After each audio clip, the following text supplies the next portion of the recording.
Hey, Dr. Steph here. You know that feeling of really wanting your life to have meaning? Are you feeling this right now? Because I know that somebody watching is feeling this sense of how do I make my life really have meaning? Because I was just doing a meditation and got this major drop in to come in and talk to you.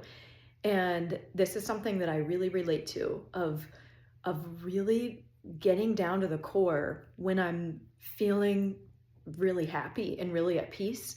And like, what is it that I desire in this moment after the basic needs are taken care of? Because when you're still in the basic need place and it's like doing the meditation of dropping into my heart and what do I desire, that can be more of I desire safety, I desire rest. That is something that comes up for me a lot. And in a regulated place, when it's what do I desire, it's like this fulfillment and meaning and joy. And for you, I know that I get this sense that as an empathic person, as an intuitive person, you've really figured out the rules of this Western culture game, which, quite honestly has to do with effort and hustle and grind and work hard. And it's just woven into what it means to create something of value. It's this sense of effort. And so, the feeling of discipline, the feeling of effort, what it takes to build something, the time that it takes. And going into a new space of, well, I want to have meaning. I want to love myself. I want to honor my heart. This might be something that you're realizing, oh my gosh, I feel this sense that this next step of my life is really involving self-care and self-love. And that can feel intimidating because you know the effort and the discipline that it takes to build something new. And this might be a little bit, this self-love journey for you is a little bit of an unwinding and a rebuilding. And there's this sense of like, I just don't know if I have capacity for that right now because I am barely hanging on to all the other responsibilities. And I should be grateful because my life is so fantastic and I have XYZ that are things I've always wanted and I'm safe, etc. And so you can kind of talk yourself out of taking the step of self-care, self-love, because it feels like that's just another thing. And you already know what it takes to change. You already know what it takes to create something. And I am here to tell you good news, something very exciting. And that is, it is a lot simpler than you think. And when it comes to self-love and self-care, the difficult part is really the change of changing habits and the discomfort that comes with change, but the effort is totally different than what you think in or than what you've experienced before. And this is something that came up even with the logo of Paradigm Expansions, where the bike, you can see, I love my bicycles. The bicycle is going uphill on the moon. And this was sort of by accident, like this was a happy accident of creating it and then realizing the story afterwards. But there's a sense of going uphill and the momentum and the effort that it takes to make that first change. But the moon is also anti-gravity. And so it's hinting at this sense of it's actually not the like that you're used to. It's a little bit more, playful and exciting. And there is, with any change, there is certainly discomfort and there's certainly things to manage externally when you rock the boat. And yet it's like really sweet. It's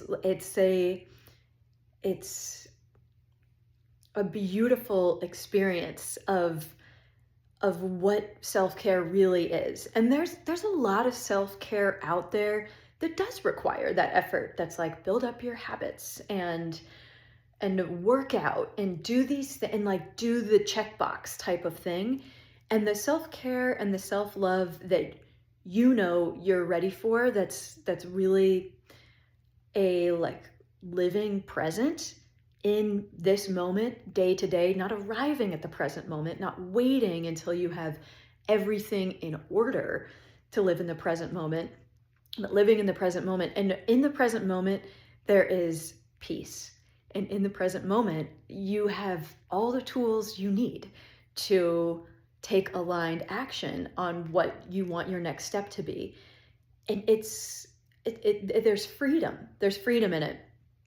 And I just wanted to share that with you, that this is actually more exciting than you think. And it's actually easier than you think. It's more easeful than it seems from the outside. So just a little encouragement to, you don't have to wait to have more together, and you don't have to be deserving. You don't have to give more to be deserving to feel that peace. You actually do deserve it right now, and it is available to you right now. I will say that another thing I'm really excited about is a Heartlight program that I'm leading coming up here. And this is to offer that community and that guidance of like, yeah, but how do you actually do that? So if that is something that you are seeking more support for, then let me know. I'll put the link in there, and you can also feel free to email me, ask me any questions about it. And this is a way that I would love to support you and would love to share. I by no means have reached enlightenment, but would love to share the steps that have worked for me and that I find to be themes in the spiritual teachers that I follow and that I study, so that I still get to apply my scientific and my analytical mindset to this of what's extra that works for people here and there, and what are the core themes that really help us as humans make those changes.